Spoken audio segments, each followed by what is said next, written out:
Here's my prediction: the game for the NBA Finals tonight between the Oklahoma City Thunder and the Indiana Pacers. Now, if you're not used to predictions on this YouTube channel, here's how they go. I will speak about last game and the games before that, but mostly I will focus on last game because it will play a big factor in my prediction for tonight's game. Now, moving forward, Game 3 of the NBA Finals was such a pivotal game to me for a couple of reasons. One, the confidence, the emotions, the skill played a big factor moving forward. Not only that, but the fact that both of these teams, their rosters and their star players, this is their first time in the NBA Finals, makes a situation become a lot more important. And especially this one. Because Shai Gilgeous-Alexander is regular season MVP, the conference finals MVP, and he can potentially win NBA Finals MVP if he can win a championship. Tyrese Halliburton, he can win the NBA championship and the NBA Finals MVP. And that whole overrated chant everybody was chanting throughout the playoffs, that whole, survey they had going on, that will all not make sense anymore. It will no longer be valid. So these two guys are playing for very high stakes. They have reasons. There's a reason why they're putting everything on the floor. But in Game 3, it was a disappointment. The first quarter, it looked like the Thunder were going to run away with it. They were up by 9, and honestly, I knew that the Pacers will always hang around, right? I knew it was always going to be a 9-10 point game. And in fact, my prediction for Game 3 was that the Thunder were going to win it by 10. And now I said, no matter who wins this game, they're going to win it by 10. And I can't exactly remember how much the difference was between the Pacers and the Thunder, the final score. But I know in the second quarter, the bench for Indiana came out scorching hot. They came out there and put pressure on the Thunder's defense. They ran it to them. I mean, they controlled the pace the whole quarter. The Pacers put up 40 points in the second quarter. And this Thunder team, who was supposed to be top 5 defense, who was supposed to be a great defensive team this whole season, couldn't do anything about it. They looked lost. They looked discombobulated. They looked confused. It's like they were never prepared for this to happen, which is very weird and shocking to me because you know exactly who your opponent is by Game 3 of the NBA Finals. By Game 3 of any series, you know exactly who your opponent is. There's only so many adjustments you can make. Unless your coach magically thinks of something that just hasn't been done before or nobody has thought of, or you have a piece on the bench that you just haven't been able to utilize yet. That's the only way you can make adjustments. At this point, you know everybody. TJ McConnell was getting his way. There was so many times where the Thunder will take the ball out of the basket after a Pacers score, and McConnell will just steal it from them. And what just became a 3 or 2 point possession turns to a 5 point possession. There were so many plays like that. And that's not you making, turnovers that are careless. That's not them putting pressure on you. That's just you simply not taking care of the ball. And my one problem with the Thunder, which is actually what they've been praised for this whole year, is that they're too composed. And I fear that sometimes doesn't allow them to understand how important this is or how much of trouble they can be at times. I mean, they didn't start playing hard until the last minute of the fourth quarter. Chet Holmgren came out hot. And honestly, they were up when he was doing that. And then I don't know what happened. He ends the game with I think it was 15 points. J-Dub had 26, but it felt like he had less than Shai Gilgeous-Alexander. SJ had 24, but it felt like he had 18. Their presence is not felt. And this whole series is going to depend on the bench. I can tell. But here's my prediction for game 4. Due to game 3 and how game 3 ended, I'm picking Indiana to win game 4. Now I know and I understand that the Thunder have done this before. They've lost the game 1 to the Nuggets, won game 2, and then went on the road, lost game 3. I know, I understand that. They came back, they won game 4, and we know how that series went. Ended up going 7. But with Indiana, you just gave them confidence. Now here's the thing I can't say about the Thunder. You did have about 20 turnovers. You did miss 6 free throws, 3 of them in clutch time. And you were still close to winning.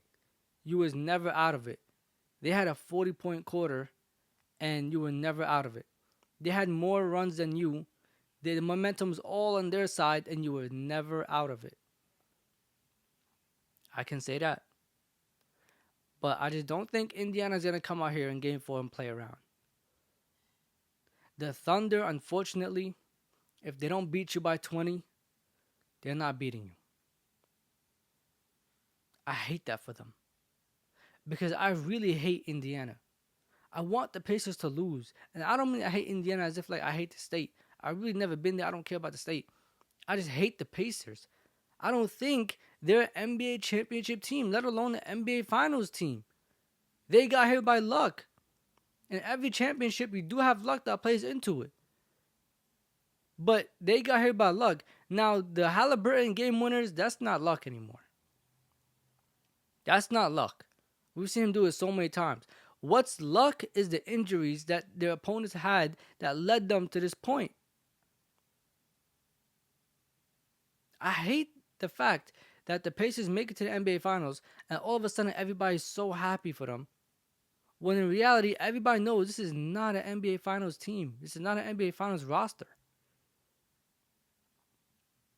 The Thunder make it there and they're too poised. Sometimes you need that urgency. You need that fight, that dog in you. And in game 3, they did not have that.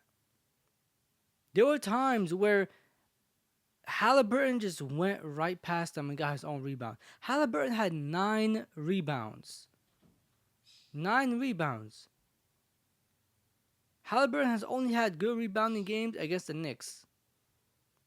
This is a Thunder team who's supposed to have the personnel to stop this type of things from happening. And they couldn't do it in game 3. And in game 1, they could have came out there with a win. But they played around too much with their food. It could have been 2-1 right now. But instead is 2-1 Indiana's way. Because you played around with your food in game 1. And the Thunder again played around with their food in game 3.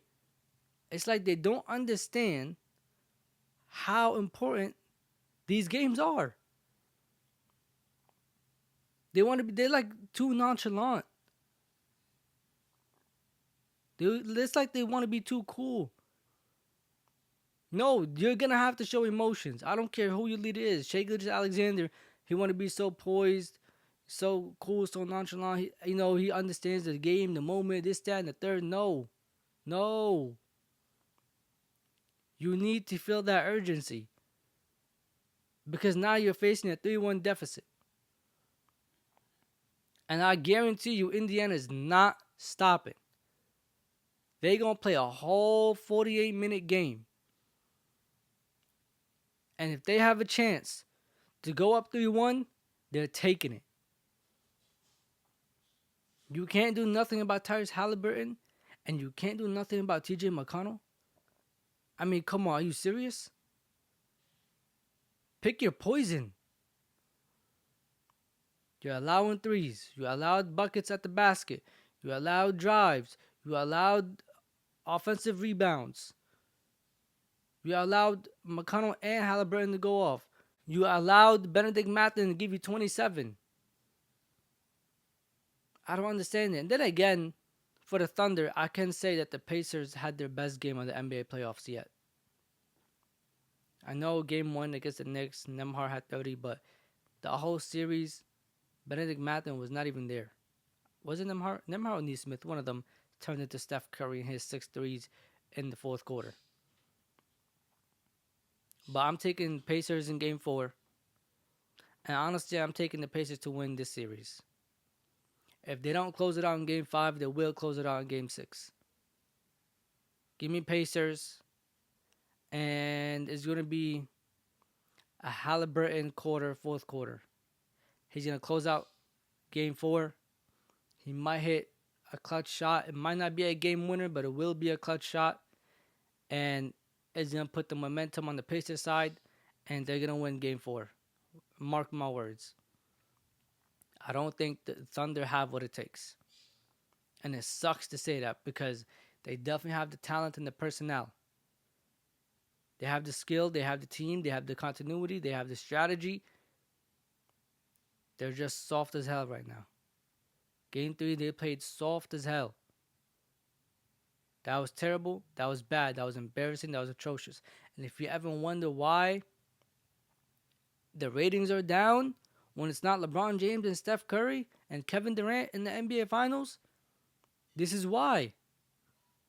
You have teams like this. One team is too nonchalant. The other team is aggressive. All 48. Give me Pacers in 4.